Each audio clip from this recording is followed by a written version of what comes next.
नमस्कार, दिन भर की बड़ी खबरों में आपका स्वागत है। मैं हूं अंशिता श्रीवास्तव। इस बुलेटिन में आज बात होगी देशद्रोह कानून पर सुप्रीम कोर्ट के फैसले की, वाराणसी में ज्ञानवापी मस्जिद के सर्वे को लेकर हुई सुनवाई की, जानेंगे कांग्रेस के चिंतन शिविर से क्यों परेशान दिख रही है बीजेपी, गुजरात में कांग्रेस को है किस रणनीतिकार की तलाश, बात करेंगे हिमाचल कांग्रेस अध्यक्ष के आप पर सवालों की, आजम खान की बढ़ती मुश्किलों की, और बुलेटिन के आखिर में बात टिकैत के कांग्रेस में शामिल होने के संकेतों की। लेकिन तमाम बड़ी खबरों से पहले एक नजर सुर्खियों पर। झारखंड की खनन सचिव पूजा सिंघल गिरफ्तार, मनी लॉन्ड्रिंग केस में ईडी ने की कार्रवाई। पूजा सिंघल का सीए पहले ही हो चुका है गिरफ्तार। सीए सुमन कुमार के घर बरामद हुआ था 17 करोड़ का कैश। ताजमहल पर जयपुर राजघराने ने किया दावा। राजघराने की दिया कुमारी ने कहा, वहां हमारा महल था, हमारे पास दस्तावेज, मुगल सल्तनत में नहीं कर पाए थे विरोध। चेन्नई सुपर किंग्स से बाहर हो सकते हैं रविंद्र जडेजा, टीम ने इंस्टाग्राम पर जडेजा को किया अनफॉलो। सीजन की शुरुआत में जडेजा को बनाया गया था टीम का कप्तान। शेयर बाजार में गिरावट का सिलसिला जारी, 276 अंकों की गिरावट के साथ 54,088 अंक पर बंद हुआ शेयर बाजार। निफ्टी 73 अंकों की गिरावट के साथ 16,167 अंक पर हुआ बंद। तो अब सुर्खियों के बाद बात आज की सबसे बड़ी खबर की। विरोध की आवाज दबाने की सरकार के पास सबसे बड़ा साधन था देशद्रोह कानून। देशद्रोह कानून का जितना दुरुपयोग हुआ उतना किसी दूसरे कानून का नहीं हुआ। केंद्र में मोदी सरकार बनने के बाद 603 लोगों पर इस कानून के तहत मुकदमा दर्ज हुआ, लेकिन सजा सिर्फ 13 को मिली। जाहिर है ज्यादातर मामले गलत नीयत से दर्ज किए गए थे और अब इस कानून के तहत किसी पर मुकदमा दर्ज नहीं होगा, क्योंकि सुप्रीम कोर्ट ने इस कानून पर रोक लगा दी है। तो क्या है सुप्रीम कोर्ट के फैसले में, देखिए ये रिपोर्ट। देशद्रोह कानून को खत्म करने के लिए देश में लंबे वक्त से मांग की जा रही है, जिसको लेकर सुप्रीम कोर्ट में कई याचिकाएं दाखिल की गई थीं। इन्हीं याचिकाओं पर सुनवाई करते हुए सुप्रीम कोर्ट ने केंद्र की मोदी सरकार को बड़ा झटका दिया है। आज भी मोदी सरकार ने इस कानून के बचाव में कई दलीलें दी थी, लेकिन केंद्र सरकार की कोई भी दलील काम नहीं आई और सुप्रीम कोर्ट ने आज देशद्रोह कानून पर रोक लगा दी है। अब इसके तहत नए केस दर्ज नहीं हो सकेंगे। इसके अलावा पुराने मामलों में जेल में बंद लोग अदालत में जमानत की अपील कर सकते हैं। केंद्र की तरफ से सॉलिसिटर जनरल तुषार मेहता ने दलील दी थी कि इस कानून की समीक्षा होने तक इसके तहत नए केस दर्ज करने पर रोक लगाना ठीक नहीं होगा। उनका कहना था कि वरिष्ठ अधिकारी की अध्यक्षता में ऐसे केस दर्ज किए जा सकते हैं। हालांकि अदालत ने केंद्र सरकार की दलीलों को ठुकराते हुए कानून पर रोक लगाने का निर्देश दिया है। केंद्र सरकार ने कहा कि जहां तक लंबित मामलों का सवाल है, संबंधित अदालतों को आरोपियों की जमानत पर जल्द विचार करने का निर्देश दिया जा सकता है, लेकिन कोर्ट ने केंद्र की एक नहीं सुनी और आज से ही देशद्रोह कानून पर रोक लगा दी है। गौरतलब है कि देशद्रोह के मामलों में धारा 124A से जुड़ी 10 से ज्यादा याचिकाओं को सुप्रीम कोर्ट में चुनौती दी गई है। इन्हीं याचिकाओं पर सुप्रीम कोर्ट लगातार सुनवाई कर रहा है। अब इस मामले में सुप्रीम कोर्ट जुलाई के तीसरे हफ्ते में सुनवाई करेगा। तब तक 124A के तहत कोई नया केस केंद्र सरकार और राज्य सरकार दर्ज नहीं करेगी। एडिटर्स गिल्ड ऑफ इंडिया और टीएमसी सांसद महुआ मोइत्रा समेत 5 पक्षों की तरफ से देशद्रोह कानून को चुनौती देने वाली याचिका सुप्रीम कोर्ट में दायर की गई थी। याचिकाकर्ताओं का कहना है कि आज के वक्त में इस कानून की जरूरत नहीं है। इस मामले की सुनवाई सीजेआई एनवी रमन की अध्यक्षता वाली 3 जजों की बेंच कर रही है। इस बेंच में जस्टिस सूर्यकांत त्रिपाठी और जस्टिस हेमा कोहली भी शामिल हैं। देशद्रोह कानून पर सुप्रीम कोर्ट के फैसले के बाद अब सभी की निगाहें वाराणसी के सिविल कोर्ट पर लगी हुई हैं, क्योंकि कोर्ट ज्ञानवापी मस्जिद के सर्वे के साथ ही कोर्ट कमिश्नर की नियुक्ति पर फैसला सुनाने वाला है। आज इस मामले को लेकर सुनवाई हुई और कोर्ट ने अपना फैसला सुरक्षित रख लिया। तो कब आएगा कोर्ट का फैसला, देखिए ये रिपोर्ट। पीएम मोदी के ड्रीम प्रोजेक्ट काशी विश्वनाथ धाम और मंदिर से सटी ज्ञानवापी मस्जिद एक बार फिर से सुर्खियों में है। पिछली बार विवाद तब हुआ था जब मंदिर का विस्तारीकरण किया जा रहा था। खैर, मंदिर मस्जिद का मामला ठंडा पड़ा और मंदिर का भव्य निर्माण हुआ। अब एक बार फिर से मंदिर और मस्जिद का मामला सुर्खियों में बना हुआ है। इस बार विवाद का कारण काशी विश्वनाथ धाम नहीं, बल्कि मस्जिद परिसर में मौजूद माता श्रृंगार गौरी का मंदिर है। दरअसल विवाद ये है कि मस्जिद परिसर में बने माता श्रृंगार गौरी का एक मंदिर है।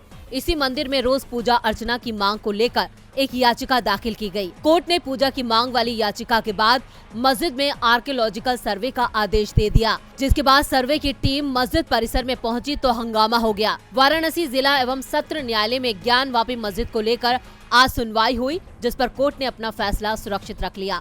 इस मामले में कल यानी 12 मई को दोपहर 12 बजे फैसला आ सकता है। आज कोर्ट में सर्वे और कमिश्नर को बदलने को लेकर 2 घंटे तक सुनवाई हुई और दोनों पक्षों में जोरदार बहस हुई, जिसके बाद हिंदू पक्ष ने अपनी बात रखते हुए कोर्ट से कहा कि मस्जिद के अंदर मौजूद तहखाने को खोला जाए। साथ ही ये भी कहा कि अगर मस्जिद है तो क्या कमीशन को अपना काम करने नहीं दिया जाएगा। इसके बाद कोर्ट का माहौल काफी गर्म हो गया था, जिसके बाद सुनवाई को कुछ वक्त के लिए रोक दिया गया। छोटे से ब्रेक के बाद अदालत ने फिर सुनवाई शुरू की और मस्जिद परिसर की वीडियोग्राफी मामले की सुनवाई के बाद अपना फैसला सुरक्षित रख लिया।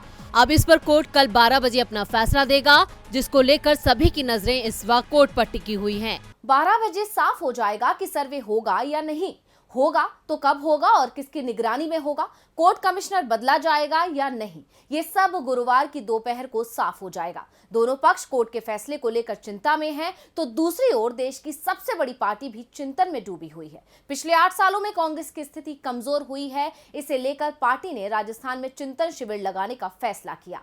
13 मई से ये शुरू होने वाला है, लेकिन कांग्रेस के चिंतन शिविर से बीजेपी को डर लग रहा है। देश में अब जल्द ही कई राज्यों में विधानसभा के चुनाव होने वाले हैं, जिनमें सबसे खास गुजरात से लेकर हिमाचल और राजस्थान से लेकर छत्तीसगढ़ और मध्य प्रदेश के चुनाव हैं, क्योंकि यही चुनाव लोकसभा में राजनीतिक दलों के सियासी सफर को आसान बनाने में मददगार साबित होंगे। यही वजह है कि बीजेपी से लेकर कांग्रेस ने अभी से चुनावी रण में उतरने की तैयारी कर ली है। जहां एक तरफ बीजेपी की कमान पीएम मोदी ने संभाल रखी है, तो वहीं दूसरी तरफ कांग्रेस भी एक बार फिर से अपनी जड़ों को मजबूत करने की कोशिश कर रही है, जिसकी नींव राजस्थान के उदयपुर में होने वाले चिंतन शिविर में रखी जाएगी। इसीलिए पार्टी के दिग्गज नेता इस शिविर की तैयारियों में जुटे हैं। ज्यादा से ज्यादा कार्यकर्ताओं से शिविर में जुटने की अपील की जा रही है। साथ ही सुरक्षा के भी पूरे इंतजाम किए जा रहे हैं। जहां एक ओर शिविर की तैयारियां जोरों पर हैं, तो वहीं दूसरी ओर राहुल गांधी इसके लिए खास संदेश देना चाहते हैं। यही वजह है कि वो ट्रेन से यात्रा कर उदयपुर आएंगे। सीडब्ल्यूसी मेंबर रघुवीर मीणा ने बताया कि पूर्व अध्यक्ष राहुल गांधी कांग्रेस के 74 बड़े नेताओं के साथ ट्रेन से उदयपुर आएंगे। राहुल गांधी 12 मई शाम को हजरत निजामुद्दीन से मेवाड़ एक्सप्रेस में सवार होंगे और 13 मई को सुबह 7 बजे उदयपुर सिटी रेलवे स्टेशन पर आएंगे। यहां कांग्रेस की ओर से राहुल गांधी का स्वागत किया जाएगा। सिटी स्टेशन से कारों के काफिले के साथ राहुल गांधी शिविर स्थल ताज अरावली पहुंचेंगे, जहां सोनिया गांधी, प्रियंका गांधी, पूर्व पीएम डॉक्टर मनमोहन सिंह समेत 150 कांग्रेस नेता ठहरने वाले हैं। इसके अलावा 350 नेता अनंता रिजॉर्ट, ओरिका रिजॉर्ट समेत अन्य होटलों में ठहरेंगे। मीणा ने बताया कि सोनिया गांधी और प्रियंका गांधी निजी विमान से उदयपुर आएंगे। वहीं मुख्यमंत्री अशोक गहलोत बुधवार दोपहर के बाद उदयपुर आएंगे और शिविर स्थल और अन्य व्यवस्थाओं का जायजा लेंगे। प्रदेशाध्यक्ष गोविंद सिंह डोटासरा, प्रदेश प्रभारी अजय माकन मंगलवार को ही उदयपुर आ गए थे। वो लगातार बैठक की तैयारियों का जायजा ले रहे हैं। यानी साफ है कि पार्टी ने इस कार्यक्रम के लिए अपनी कमर पूरी तरह से कस ली है। अब देखना होगा कि क्या इस चिंतन शिविर से कांग्रेस की चिंता खत्म हो पाएगी या नहीं। चिंतन शिविर की तैयारियां लगभग पूरी हो गई हैं। दिग्गज कांग्रेसी नेताओं ने उदयपुर में डेरा डाल दिया है। उदयपुर में कांग्रेस गुजरात को लेकर भी रणनीति तैयार करेगी, क्योंकि चिंतन शिविर के बाद सबसे पहला चुनाव गुजरात का ही होना है। गुजरात के साथ हिमाचल प्रदेश में भी चुनाव होंगे और संकेत तो ये भी मिल रहे हैं कि जम्मू कश्मीर विधानसभा के चुनाव भी इसके साथ हो सकते हैं। लेकिन कांग्रेस की निगाहें अभी गुजरात पर हैं। इसके लिए चुनाव रणनीतिकार की तलाश भी हो रही है। बीजेपी के गढ़ गुजरात में पिछले चुनाव में काबिले तारीफ प्रदर्शन करने के बाद अब कांग्रेस इस साल के अंत में होने वाले चुनाव में जीत की उम्मीद कर रही है। इसके लिए उसे चुनावी रणनीतिकार की दरकार है। पार्टी नेता कई बार इस बात को दोहरा चुके हैं। वहीं अब उन्होंने कांग्रेस सांसद राहुल गांधी के सामने भी ये मांग उठाई है। दरअसल दाहोद में कांग्रेस नेता राहुल गांधी ने विधायकों के साथ बंद कमरे में खास बैठक की। खबर है कि इस दौरान कांग्रेस नेताओं ने राहुल के सामने कई मांगे रखी। इनमें सबसे खास चुनावी रणनीतिकार की मांग है। कांग्रेस नेताओं ने कहा कि एक ऐसा चुनावी रणनीतिकार चाहिए जो जमीनी स्तर पर अच्छी रणनीति तैयार कर सके। इस मांग के बीच नेताओं की नजर पीके पर है। हालांकि वो कांग्रेस के साथ जुड़ने से इनकार कर चुके हैं, लेकिन कहा जा रहा है कि वो गुजरात में कांग्रेस के लिए रणनीति बना सकते हैं। वहीं दूसरी तरफ रिपोर्ट के अनुसार बैठक के दौरान पार्टी के विधायकों ने कथित तौर पर राहुल गांधी को गुजरात के अधिक दौरे लगाने और ज्यादा रैलियां और रोड शो करने के लिए कहा है।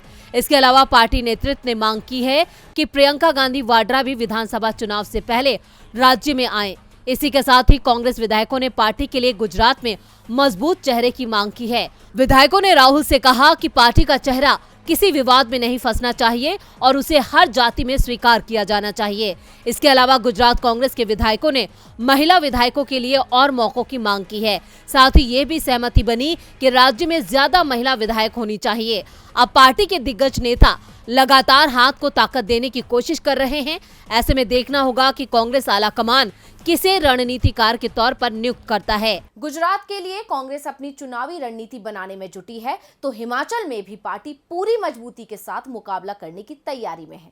लेकिन यहाँ इस बार आम आदमी पार्टी भी मजबूती से दस्तक देने की कोशिश कर रही है, लेकिन मुकाबला कांग्रेस और बीजेपी के बीच ही माना जा रहा है। आपकी तैयारियों को लेकर कांग्रेस ने तंज कसते हुए सवाल भी उठाए हैं। वैसे तो हिमाचल में कांग्रेस और भारतीय जनता पार्टी की आमने सामने की टक्कर है, लेकिन पंजाब चुनावों में जीत हासिल कर चुकी आम आदमी पार्टी भी हिमाचल प्रदेश में अपनी किस्मत आजमाने की कोशिश कर रही है, जिसके चलते हिमाचल में त्रिकोणीय मुकाबला दिखाई दे रहा है। लेकिन प्रदेश में कांग्रेस की रणनीति सभी दलों पर भारी पड़ रही है और कांग्रेस की मजबूती से डरी पार्टियां कांग्रेस में सेंधमारी करने की कोशिश कर रही हैं। वहीं कांग्रेस इन सभी चुनौतियों का डट कर मुकाबला कर रही है।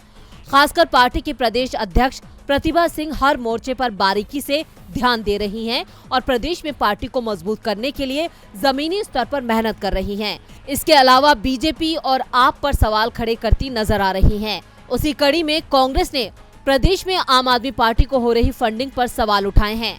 प्रदेश अध्यक्ष प्रतिभा सिंह ने कहा कि पार्टी के पास पैसा कहां से आ रहा है, उन्हें इसकी जानकारी देनी चाहिए। गौरतलब है कि हाल ही में आम आदमी पार्टी के प्रदेश में 2 बड़ी रैलियां हुई, इसमें काफी ज्यादा पैसा खर्च किया गया। इस सब को देखते हुए प्रतिभा सिंह ने आशंका जताई है कि आपकी रैलियों में पन्नू मददगार के रूप में बड़ी भूमिका निभा सकते हैं। आपको बता दें, गुरपंत पन्नू खालिस्तान समर्थक हैं और आम आदमी पार्टी पर भी इस तरह के आरोप लगते रहते हैं। ऐसे में सांसद प्रतिभा सिंह ने गुरपंत सिंह पन्नू को गिरफ्तार करने की बात कही है। साथ ही गुरपंत पन्नू की ऑडियो टेप में प्रदेश को दी गई धमकी पर चिंता जताई है। पन्नू को लेकर उन्होंने सरकार को भी आड़े हाथों लिया है। उन्होंने कहा है कि विदेश में बैठा अलगाववादी देश और प्रदेश को खुली चुनौती दे रहा है और सरकार कुछ नहीं कर पा रही है। इसके साथ ही उन्होंने कहा कि कुछ समय पहले हिमाचल दिवस को लेकर भी पन्नू ने राज्य सरकार को ऐसी ही धमकी दी थी, लेकिन सरकार ने उस समय कोई भी कार्रवाई नहीं की और अब फिर से प्रदेश को धमकी दी है, जो बहुत ही निंदनीय है। यानी प्रतिभा सिंह का मानना है कि आपको खालिस्तान समर्थकों से फंडिंग मिलती है क्योंकि आप भी खालिस्तान समर्थक है। हालांकि उनके आरोपों में कितनी सच्चाई है ये तो बता पाना मुश्किल है, लेकिन प्रतिभा सिंह के तेवरों ने आपको करारा झटका दे डाला है और बीजेपी को भी आड़े हाथों लिया। प्रतिभा सिंह ने एक तीर से 2 निशाने लगाए हैं। ऐसे में प्रतिभा सिंह के ये तेवर कांग्रेस के लिए काफी फायदेमंद हो सकते हैं।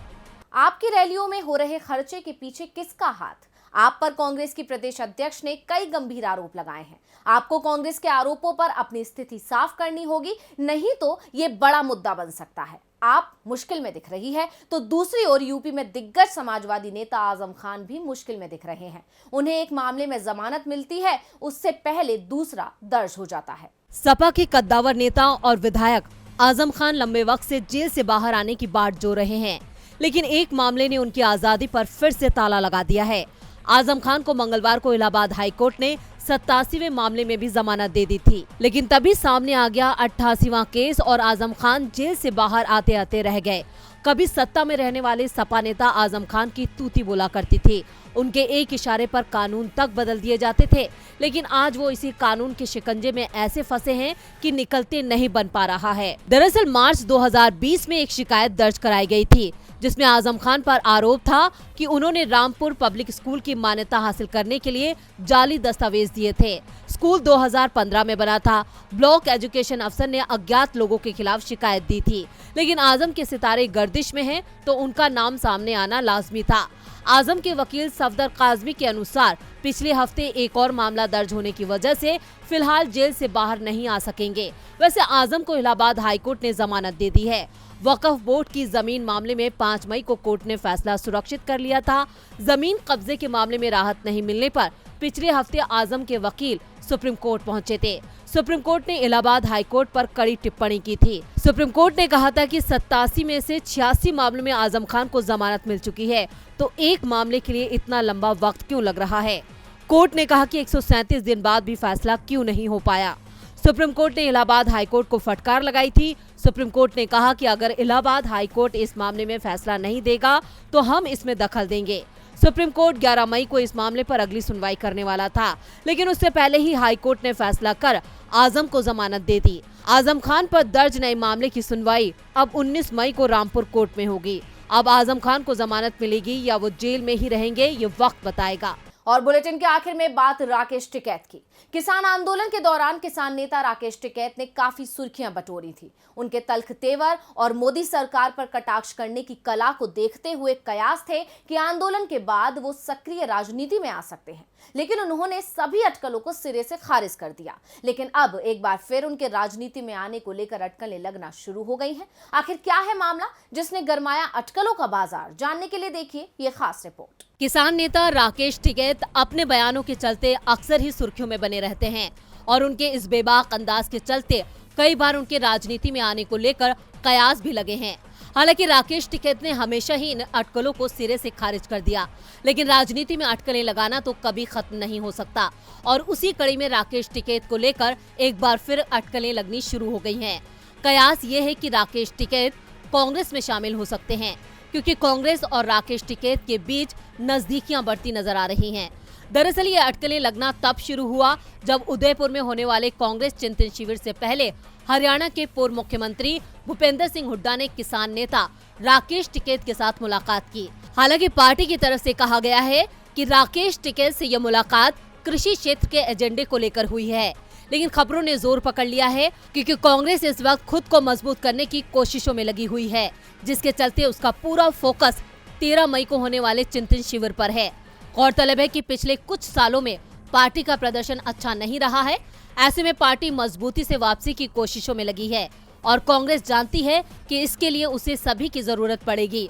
ऐसे में राकेश टिकैत के जरिए पार्टी सरकार से नाराज चल रहे किसानों को साधने की कोशिश कर रही है। गौरतलब है कि किसान सरकार से नाराज हैं क्योंकि किसानों से किए गए वादे सरकार भूल गई।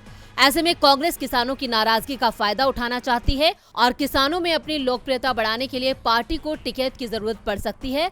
ऐसे में पार्टी टिकैत से मुलाकात कर रही है। तो आज इस बुलेटिन में बस इतना ही। देखते रहिए डीवी लाइव। नमस्कार।